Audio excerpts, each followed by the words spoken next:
সুপ্রিয় শিক্ষার্থীবৃন্দ, আশা করি তোমরা ভালো আছো। বর্তমানে কঠিন করোনা পরিস্থিতি আমাদের স্বাভাবিক জীবনকে থমকে দিয়েছে। আমরা আমাদের স্বাভাবিক কাজকর্ম করতে পারছি না, কারণ প্রতিদিনই আক্রান্তের সংখ্যা বাড়ছে, মৃত্যুর সংখ্যা বাড়ছে। এই পরিস্থিতি থেকে কবে উত্তরিত হতে পারবো আমরা তা জানি না। তবু আমাদের কাজকর্ম চালিয়ে যেতে হবে। তাই মাউসের নির্দেশনা মোতাবেক আমরা অনলাইনে ক্লাস নিচ্ছি। পরিস্থিতি স্বাভাবিক না হওয়া পর্যন্ত এটা অব্যাহত থাকবে। আমি তোমাদের আজ ষষ্ঠ অনলাইন ক্লাস নিয়ে হাজির হচ্ছি। ষষ্ঠ অনলাইন ক্লাসে তোমাদেরকে স্বাগতম। আজ আমার আলোচনার বিষয় হচ্ছে জৈব যৌগের সমানতা এর প্রকারভেদ। এটা মূলত জৈব রসায়নের আমার তৃতীয় ক্লাস। এর আগে আমি 2টি ক্লাস নিয়েছি। তাহলে আজকে আমার আলোচনার বিষয় হচ্ছে জৈব যৌগের সমানতা এর প্রকারভেদ। তাহলে আমরা প্রথমে দেখব সমানতা কি জিনিস। সমানতা হচ্ছে যে একই আণবিক সংকেত কিন্তু গাঠনিক সংকেতের ভিন্নতার কারণে যৌগের ভৌত ও রাসায়নিক ধর্মের পার্থক্য পরিলক্ষিত হয়। এই বিষয়টাকে বলা হয় সমানতা। আর উৎপন্ন যৌগকে বলা হয় সমাণু। তাহলে দেখো, আমরা যদি দেখি যে C2H6O এই একটা আণবিক সংকেত, এটা 2 ধরনের গাঠনিক সংকেত যৌগ হতে পারে, এই একটা আর এই একটা। তাহলে এটা হচ্ছে ইথার, এটা হচ্ছে অ্যালকোহল, অর্থাৎ 2 ধরনের যৌগ সৃষ্টি যাদের ভৌত রাসায়নিক ধর্ম ভিন্ন। তাহলে এটা হচ্ছে সমানতা। তাহলে দেখো, সমানতার সঙ্গে আমি আবার বলছি যে একই আণবিক সংকেত কিন্তু গাঠনিক সংকেতের ভিন্নতার কারণে যৌগের ভৌত রাসায়নিক ধর্মের পার্থক্য পরিলক্ষিত হয়। এই বিষয়টাকে সমানতা বলা হয়। আর উৎপন্ন যৌগকে বলা হয় সমাণু। এখন সমানতার প্রকারভেদ দেখব আমরা। প্রকারভেদ সমানতাকে মূলত 2 ভাগে ভাগ করা যায়। একটা হচ্ছে গাঠনিক সমানতা আর একটা হচ্ছে স্টেরিও বা ত্রিমাত্রিক সমানতা। এখন এই 2টা সমানতা নিয়ে আমরা আলোচনা করব। প্রথমে আমরা গাঠনিক সমানতা নিয়ে আলোচনা করব। গাঠনিক সমানতাটা কি? যে যৌগের গঠন বিন্যাসের ভিন্নতার কারণে যে সমানতার সৃষ্টি হতে পারে। গঠন বিন্যাসটা বিভিন্ন কারণ হতে পারে। যে কার্বন একই কার্যকারী মূলক এর উভয় পাশে কার্বন পরমাণু অসমতাজনিত হইতে পারে। একই কার্যকারী মূলকের অবস্থানের ভিন্নতার কারণে হতে পারে। এভাবে বিভিন্ন রকমের হতে পারে। অর্থাৎ যৌগের গঠন বিন্যাসের ভিন্নতার কারণে এই সমানতার সৃষ্টি হয়। এই গাঠনিক সমানতাকে আবার 5 ভাগে ভাগ করা যায়। একটা হচ্ছে চেইন বা শিকল সমানতা, 2 নম্বর হচ্ছে অবস্থান সমানতা, 3 নম্বরে হচ্ছে কার্যকরী মূলক সমানতা, 4 নম্বর হয়েছে মেটামারিজম, 5 নম্বর হচ্ছে টটোমারিজম। এখন এই 5 ভাগে ভাগ করা হয়। তাহলে 5 ভাগটা কি? একটা হচ্ছে চেইন বা শিকল সমানতা, অবস্থান সমানতা, কার্যকরী মূলক সমানতা, মেটামারিজম আর টটোমারিজম। তাহলে প্রথমে আমরা চেইন বা শিকল সমানতা দেখব। চেইন বা শিকল সমানতাটা কি? দেখো, চেইন বা শিকল সমানতা এখানে মূলত কার্বনের শিকল গঠনের ভিন্নতার কারণে যে সমানতার সৃষ্টি হয় সেই সমানতাকে চেইন বা শিকল সমানতা বলে। তাহলে শিকল গঠনটা বিভিন্ন রকম হইতে পারে। সরল শিকল হইতে পারে, স্বাভাবিক শিকল হইতে পারে, তো বিভিন্ন রকম হইতে পারে। তাই শিকল গঠনের ভিন্নতার কারণে এই সমানতার সৃষ্টি হয়। এখন চেইন বা শিকল সমানতাটা কি? দেখো, যে কার্বনের শিকল গঠনের ভিন্নতার কারণে এই সমানতা। এখন চেইন বা শিকল সমানতা একটা উদাহরণ যদি আমরা দেখি, যে C4H10 এই একটা যৌগ, এই যৌগটাকে আমরা বিউটেন বলি। এটা একটা আণবিক সংকেত। এইটার গাঠনিক সংকেত যদি আমি লিখি, এটা যেহেতু কার্বন হাইড্রোজেন সমন্বয়ে গঠিত যৌগ, এটা প্রথমে কার্বন যদি আমি বিন্যস্ত করি, আমি এইভাবে কার্বন বিন্যস্ত করতে পারি, অথবা আমি এভাবে কার্বনটাকে বিন্যস্ত করতে পারি। এখন কার্বনের সাথে আমি হাইড্রোজেন দিব, দিয়ে মূল যৌগটা লিখবো। তাহলে CH3 CH2 CH2 CH3, এখানেও CH3 CH3 CH3 আর এখানে H। তাহলে এটা একটা সরল শিকল যৌগ আর একটা শাখা শিকল যৌগ। তাহলে এখন এই সরল শিকল যৌগটা যেহেতু 4 কার্বনের অ্যালকেন, এটাকে আমরা বলি butane, n butane, n butane. আর এটাকে আমরা বলতে পারি আইসোবিউটেন, আইসোবিউটেন, অথবা 2 মিথাইল প্রোপেন। তাহলে এই দুই ধরনের যৌগের সৃষ্টি হয়েছে, অর্থাৎ চেইন বা শিকল সমানতার সৃষ্টি হয়েছে। এই একই আণবিক সংকেত কিন্তু গাঠনিক সংকেত আলাদা, এর ফলে এই সমানতার সৃষ্টি হয়েছে। তাহলে দেখো, এটা গেল চেইন বা শিকল সমানতা। এরপরে আমরা দেখব অবস্থান সমানতা, অবস্থান সমানতা। এখন অবস্থান সমানতাটা কি? অবস্থান সমানতাটা হচ্ছে যে কার্যকারী মূলকের অবস্থানের ভিন্নতার কারণে হতে পারে, অথবা দ্বিবন্ধন বা ত্রিবন্ধনের অবস্থানের ভিন্নতার কারণে হতে পারে। যে যৌগে কার্যকারী মূলকের ভিন্নতার কারণে অথবা দ্বিবন্ধন বা ত্রিবন্ধন অবস্থানের ভিন্নতার কারণে এই সমানতার সৃষ্টি হয়। যৌগে কার্যকারী মূলকের অবস্থানের ভিন্নতার কারণে এই সমানতার সৃষ্টি হয়, অথবা দ্বিবন্ধন বা ত্রিবন্ধনের অবস্থানের ভিন্নতার কারণে এই সমানতার সৃষ্টি হয়। তাহলে আমরা যদি দেখি C4H8 এই একটা যৌগ, এটা অ্যালকিন, এখানে সাধারণত দ্বিবন্ধন আছে। তাহলে এই দ্বিবন্ধনটা অবস্থানের ভিন্নতার কারণে এই সমানতার সৃষ্টি হয়। যেমন আমরা যদি দেখি 4 কার্বনের অ্যালকিন, তাহলে এভাবে লিখতে পারি। আবার আমরা 4 কার্বনের অ্যালকিন, তাহলে আমরা প্রথমে এভাবে লিখতে পারি, আমরা এভাবে লিখতে পারি, দুইভাবে আমরা লিখতে পারি। কারণ এখানে দ্বিবন্ধন, আমি যদি এটা 1 নম্বর কার্বন ধরি তাহলে এটা দ্বিবন্ধন 1 নম্বরে পড়ছে, আর এটা যদি আমি 2 নম্বর ধরি তাহলে দ্বিবন্ধন 2 নম্বর কার্বনে পড়ছে। তাই যেহেতু 4 কার্বনের অ্যালকিন বিউটিন, তাহলে এটাকে আমরা বিউটিন 1 বিউটিন 2, তাহলে এটাকে আমরা পূর্ণ সংকেত লিখি CH3 CH2 CH CH2 CH3 CH CH CH3। তাহলে এটা হচ্ছে 1 বিউটিন, এটা হচ্ছে 2 বিউটিন।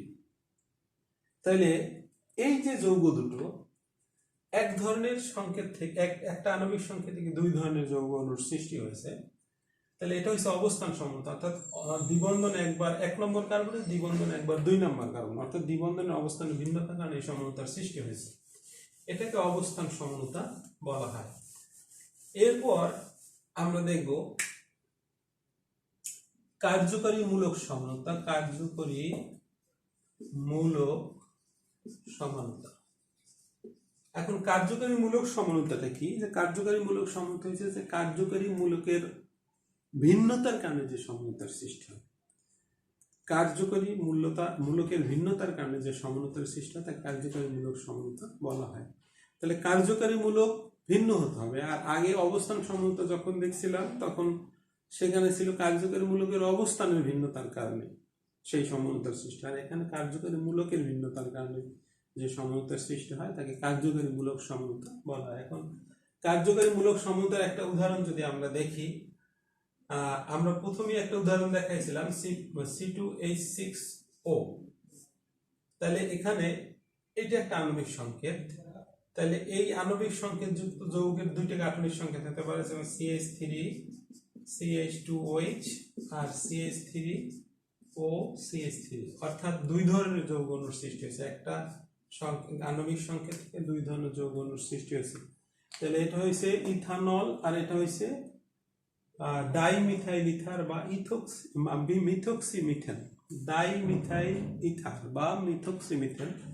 তাহলে এইটা এক ধরনের যৌগ থেকে 2 ধরনের যৌগের সৃষ্টি হয়েছে। অর্থাৎ এখানে কার্যকরী মূলক হয়েছে হাইড্রোক্সিল মূলক আর এখানে কার্যকরী মূলক হয়েছে মানে ইথার মূলক। এটা 2টা আলাদা কার্যকরী মূলক, সেই জন্য কার্যকরী মূলকের অবস্থানের মানে কার্যকরী মূলকের ভিন্নতার কারণে এই সমানতার সৃষ্টি হয়েছে। এরপর আমরা দেখব মেটামারিজম।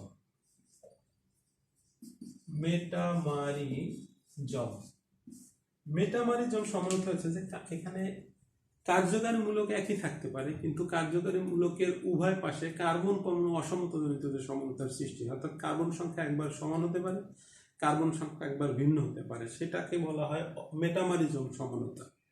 কার্যকারী মূলকের উভয় পাশে কার্বন পরমাণু অসমতাজনিত যে সমানতার সৃষ্টি হয়, যেমন আমরা যদি দেখি যে C4H10O এই আণবিক সংকেত যুক্ত যৌগের কি গাঠনিক সংকেত হতে পারে আমরা যদি দেখি, সেক্ষেত্রে আমরা দেখি যে এটা তো মূলত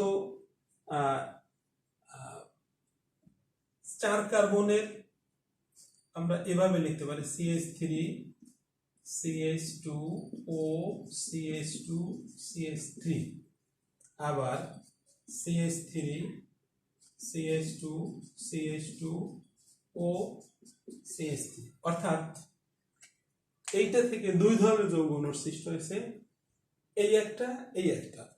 এটার কার্যকারী মূলক হয়েছে ইথার মূলক, এটার দুই পাশে কার্বন সংখ্যা সমান, অর্থাৎ এ পাশেও কার্বন 2টা এ পাশেও কার্বন 2টা, এটার এ পাশে কার্বন 3টে এ পাশে একটা, অর্থাৎ কার্বন পরমাণু অসমতাজনিত এই সমতার সৃষ্টি হয়েছে। তাহলে এটা হচ্ছে মেটামারিজম সমতা। এই যৌগটার নাম হয়েছে ইথোক্সি ইথেন অথবা ডাইইথাইল ইথার অথবা ইথোক্সি ইথেন, আর এটা হচ্ছে মিথাইল এন প্রোপাইল ইথার অথবা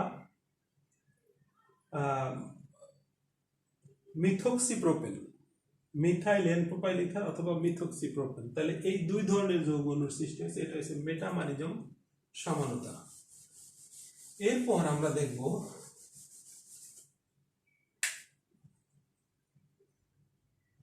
টটোমারিজম সমানতা। টটোমারিজম সমানতা। এখন টটোমারিজম সমানতাটা কি? দেখো, টটোমারিজম সমানতাটা হচ্ছে এখানে এক ধরনের কার্যকারী মূলক থেকে স্বতঃস্ফূর্তভাবে অন্য কার্যকারী মূলক যুক্ত যৌগে রূপান্তরিত হয়। তাহলে এইটাকে গতিশীল কার্যকারী মূলক সমানতাও বলা হয়, কারণ কার্যকারী মূলক সমানতার মতোই কিন্তু এটা গতিশীল, সেজন্য এটাকে গতিশীল কার্যকারী মূলক সমানতা বলা হয়। যে টটোমারিজম সমানতাকে গতিশীল কার্যকারী মূলক সমানতা বলা হয়, কেননা এক ধরনের যৌগ থেকে স্বতঃস্ফূর্তভাবে অন্য ধরনের যৌগে রূপান্তরিত, অর্থাৎ একই ধরনের কার্যকারী মূলক যুক্ত সমাণু থেকে স্বতঃস্ফূর্তভাবে অন্য ধরনের কার্যকারী মূলক যুক্ত যৌগে রূপান্তরিত হয়। এক্ষেত্রে আমরা মূলত দেখতে পারি যে এক্ষেত্রে কিটো গঠন থেকে ইনল গঠন হয়, কিটো গঠন থেকে ইনল গঠন হয়, অর্থাৎ এইটা হচ্ছে কিটো গঠন। এই কিটো গঠন থেকে ইনল গঠন, অর্থাৎ একই যৌগে ইনও থাকবে অলও থাকবে, একই যৌগে ইনও থাকবে, ইন মানে দ্বিবন্ধন, একই যৌগে দ্বিবন্ধনও থাকবে, আবার হাইড্রোক্সিল মূলকও থাকবে, এই ধরনের সমানতার সৃষ্টি হয়। তাহলে এটা হচ্ছে কিটো ইনল সমানতাও বলা হয়, এটাকে কিটো ইনল সমানতা বলা হয়। আমরা যদি এইটার একটা উদাহরণ দেখি, তাহলে আমরা দেখবো যে প্রোপানন CH3C++O, এখন এই তিনটা হাইড্রোজেনকে আমরা একটু আলাদা লিখি, তাহলে এইটা হচ্ছে প্রোপানন বা এসিটোন। এইটা থেকে স্বতঃস্ফূর্তভাবে এই বন্ধনটা ভেঙে যায়, এই বন্ধনটা এখানে যেহেতু রেজোন্যান্স ঘটে, এখানে এই বন্ধনটা ভেঙে যায়, এই বন্ধনটা ভাঙলে এখানে একটা যোজনী খালি হয়, এই হাইড্রোজেন এসে সেই যোজনীটা পূর্ণ করে, আর এখানের একটা ইলেকট্রন এখানের একটা ইলেকট্রন মিলে এই জায়গায় একটা দ্বিবন্ধন গঠিত হয়। তাহলে আমরা এভাবে লিখতে পারি CH3COH11CH2, অর্থাৎ এটা হচ্ছে প্রোপানন, এটা হচ্ছে প্রোপানন, আর এটা হচ্ছে propane 2 all, propene 2 all, propene 2 all, অর্থাৎ একই যৌগে ইনও আছে অলও আছে। তাহলে আমরা দেখলাম এইটা হচ্ছে কিটো গঠন, এটা হচ্ছে ইনল গঠন। তাহলে আমরা কি বলবো যে টটোমারিজম সমন্বয়কে গতিশীল কার্যকারী মূলক সমন্বয় বলা হয়। এই প্রকার সমন্বয় এক ধরনের কার্যকারী মূলক যুক্ত সমন্বয় থেকে স্বতঃস্ফূর্তভাবে অন্য ধরনের কার্যকারী মুক্ত সমন্বয়ে পরিণত হয়। এক্ষেত্রে কিটো গঠন থেকে ইনল গঠন হয়। তারপর আমরা প্রোপানন বা অন্য আরো উদাহরণ আছে, সেই উদাহরণগুলো দিয়ে দেখাবো। তাহলে এই গেল গাঠনিক সমানতা। এরপর আমরা যদি দেখি যে স্টেরিও সমানুতা বা ত্রিমাত্রিক সমানুতা, স্টেরিও সমানুতা বা ত্রিমাত্রিক সমানুতা। এখন এই স্টেরিও সমানুতা বা ত্রিমাত্রিক সমানুতা এটা হচ্ছে যে আমরা একই আণবিক সংকেত গাঠনিক সংকেতযুক্ত যৌগের ত্রিমাত্রিক অবস্থানের ভিন্নতার কারণে যে সমানুতার সৃষ্টি হয়, ত্রিমাত্রিক অবস্থানের ভিন্নতা অর্থাৎ কনফিগারেশনের ভিন্নতার কারণে যে সমানুতার সৃষ্টি হয় তাকে স্টেরিও বা ত্রিমাত্রিক সমানুতা বলা হয়। এই প্রকার সমানুতাকে আবার দুই ভাগে ভাগ করা যায়। একটা হচ্ছে জ্যামিতিক সমানুতা বা সিস ট্রান্স সমানুতা, আর এটা হচ্ছে আলোক সমানুতা। এখন আমরা প্রথমে দেখব জ্যামিতিক সমানুতা। জ্যামিতিক সমানুতা বা সিস ট্রান্স সমানুতা। জ্যামিতিক সমানুতাটা কি? জ্যামিতিক সমানুতাটা হচ্ছে যে একই আণবিক সংকেত গাঠনিক সংকেত বিশিষ্ট যৌগের কার্বন কার্বন বন্ধনের অক্ষ বরাবর যদি মুক্ত আবর্তন সম্ভব না হয় তখন ভিন্ন গাঠনিক বিন্যাসযুক্ত দুই ধরনের যৌগ অণুর সৃষ্টি হয়। এই বিষয়টাকে বলে জ্যামিতিক সমানুতা, আর উৎপন্ন যৌগকে বলে সমাণু। তাহলে আবার দেখি আমরা যে একই আণবিক সংকেত গাঠনিক সংকেত বিশিষ্ট যৌগের কার্বন কার্বন বন্ধনের অক্ষ বরাবর যদি মুক্ত আবর্তন সম্ভব না হয় তখন ভিন্ন গাঠনিক বিন্যাসযুক্ত দুই ধরনের যৌগ অণুর সৃষ্টি হয়। এটাকে বলা হয় জ্যামিতিক সমানুতা। এখন এই জ্যামিতিক সমানুতা আমরা দেখলাম, জ্যামিতিক সমানুতার কিন্তু শর্ত আছে, খুব গুরুত্বপূর্ণ শর্ত, জ্যামিতিক সমানুতা প্রদর্শনের শর্ত। এখন শর্তগুলা কি কি? এখন শর্তগুলো আমরা লিখতে পারি। যেমন আমরা প্রথমে পেয়েছি যে কার্বন কার্বন বন্ধনের অক্ষ বরাবর মুক্ত আবর্তন রহিত হতে হবে, যে কার্বন কার্বন বন্ধনের অক্ষ বরাবর মুক্ত আবর্তন রহিত হতে হবে। তারপর হচ্ছে দ্বিবন্ধনযুক্ত যৌগ অথবা চাকরিক যৌগ হতে হবে। আবার দেখো যে জ্যামিতিক সমানুতা বা সিস্টান সমানুতা প্রদর্শনের শর্ত হচ্ছে যে কার্বন কার্বন বন্ধনের অক্ষ বরাবর মুক্ত আবর্তন রহিত হতে হবে, দ্বিবন্ধনযুক্ত যৌগ অথবা চাকরিক যৌগ হতে হবে। এখন আমরা এই শর্ত নিয়ে যদি একটু আলোচনা করি তাহলে প্রথমে আমরা বলছিলাম যে দ্বিবন্ধনযুক্ত যৌগ যেটাকে আমরা প্রতিস্থাপিত অ্যালকিন বলি, যেমন ABC ডাবল বন্ড CAB এই ধরনের সংকেতযুক্ত যৌগ হতে হবে, অথবা ABC ডাবল বন্ড CAY এই ধরনের সংকেতযুক্ত যৌগ হতে হবে।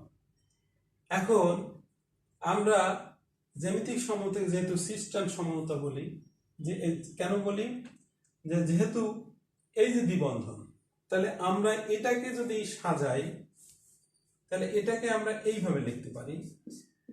এই কার্বন কার্বন দ্বিবন্ধন এর এক পাশে A আর নিচে B, এ পাশেও A আর B যদি হয় এটাকে আমরা বলি সিস সমাণু, আর এটাকে আমরা বলি AB, এখানে BA অর্থাৎ ঘুরে গেল, এখানে এর জায়গায় B আসলো, B এর জায়গায় গেল, তাহলে এটা হলো ট্রান্স সমাণু, TRANS ট্রান্স। তাহলে এটা আমরা দেখছি যে দ্বিবন্ধন যুক্ত কার্বন কার্বন দ্বিবন্ধনের একই পাশে যদি একই ধরনের মূলক থাকে তাহলে আমরা বলি এটাকে সিস সমাণু, আর যদি কার্বন কার্বন দ্বিবন্ধনের একই পাশে বিপরীত ধরনের মূলক থাকে তাহলে আমরা একে বলি ট্রান্স সমাণু। তাহলে এটা সিস সমাণু, এটা ট্রান্স সমাণু। এরপর আমরা যদি আর একটা দেখাইছিলাম যে এই দুই পাশে একই ধরনের মূলক আছে, আবার একটা কমন আর একটা ভিন্ন হতে পারে, সেক্ষেত্রে এই জায়গাটায় আমরা যদি একটু চেঞ্জ করে লিখলে হবে।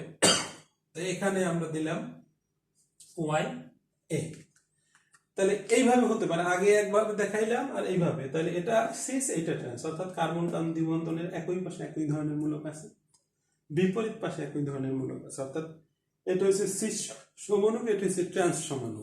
তাহলে দুই ধরনের যৌগ অণুর সৃষ্টি হয়েছে। এবার আমরা একটা উদাহরণ যদি দেখি তাহলে আরো স্পষ্ট হবে। সেটা হচ্ছে আমরা যদি দেখি সিস 2 বিউটিন আবার ট্রান্স 2 বিউটিন। এখন আমরা প্রথমে 2 বিউটিন যদি লিখি তাহলে 2 বিউটিনকে আমরা যেহেতু 4 কার্বনের অ্যালকিন সেহেতু আমরা এই 2 নম্বরের দ্বিবন্ধন দিয়ে বাকিটা আমরা হাইড্রোজেন দ্বারা পূরণ করব। এভাবে আমরা লিখি 2 বিউটিন। তাহলে দ্বিবন্ধনযুক্ত কার্বনের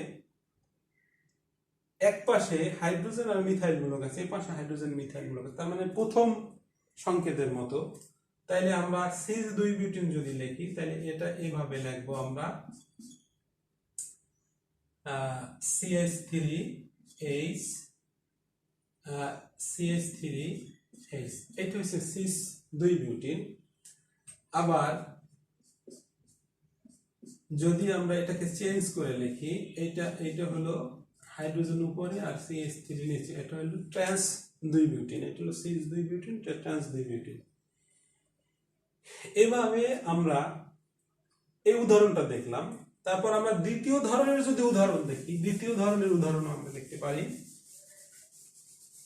আমরা যদি বলি যে সিস 2 ক্লোরো বিউটিন 2, এরকম আমরা ট্রান্স 2 ক্লোরো বিউটিন 2 দেখতে পাবো। তাহলে সিস 2 ক্লোরো বিউটিন 2 যদি দেখি আমরা, তাহলে 2 ক্লোরো বিউটিন 2 আমরা আগে লিখবো। তাহলে এই 3 নম্বর, এই 2 ক্লোরো বিউটিন 2 মানে 2 নম্বর কার্বনের দ্বিবন্ধন আর 2 ক্লোরো, এই 2 নম্বরে ক্লোরিন, বাকিটা আমরা হাইড্রোজেন দ্বারা পূর্ণ করব।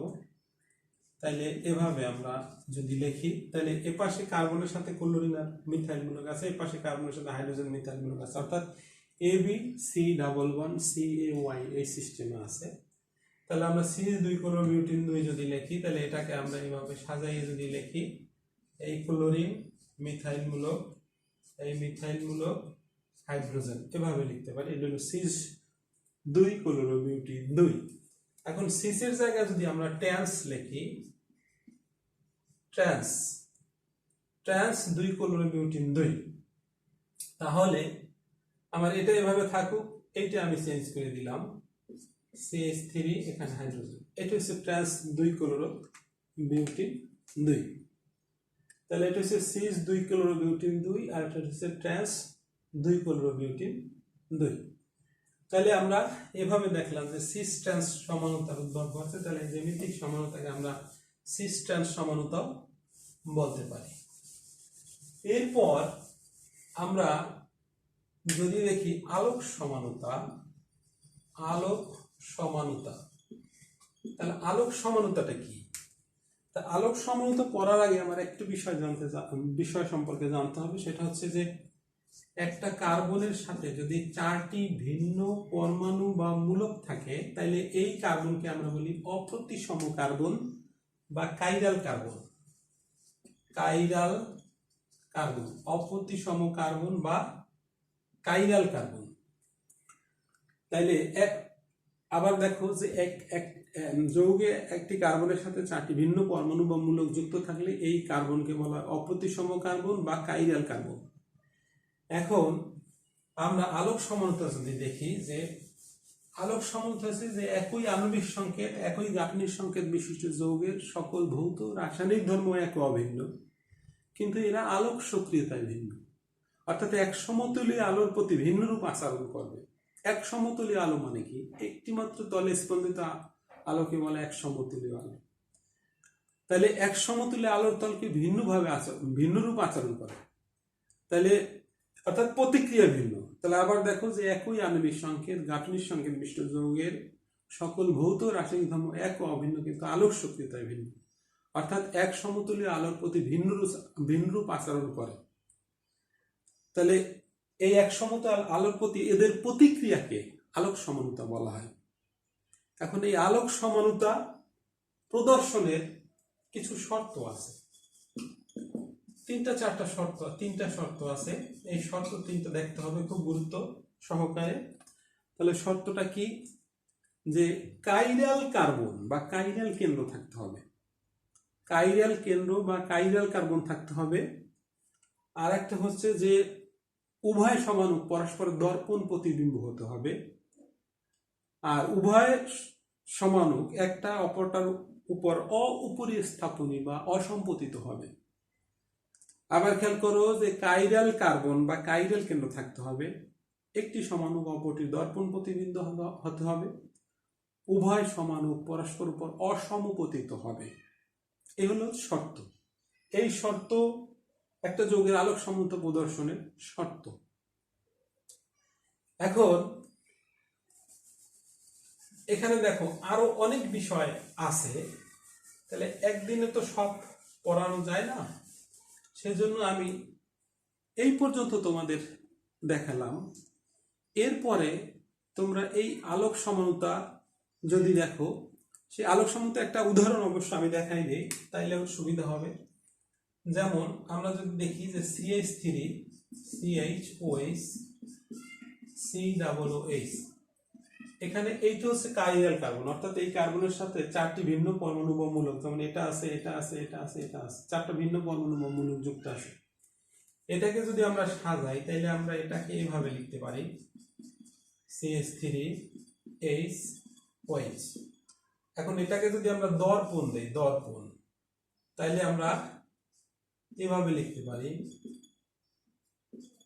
OH CH3 আর এখানে H। তাহলে এইটা কিন্তু কাইরাল কার্বন। তাহলে এটাকে আমরা বলি, এটা মূলত ল্যাকটিক অ্যাসিড, এটা হচ্ছে ল্যাকটিক অ্যাসিড।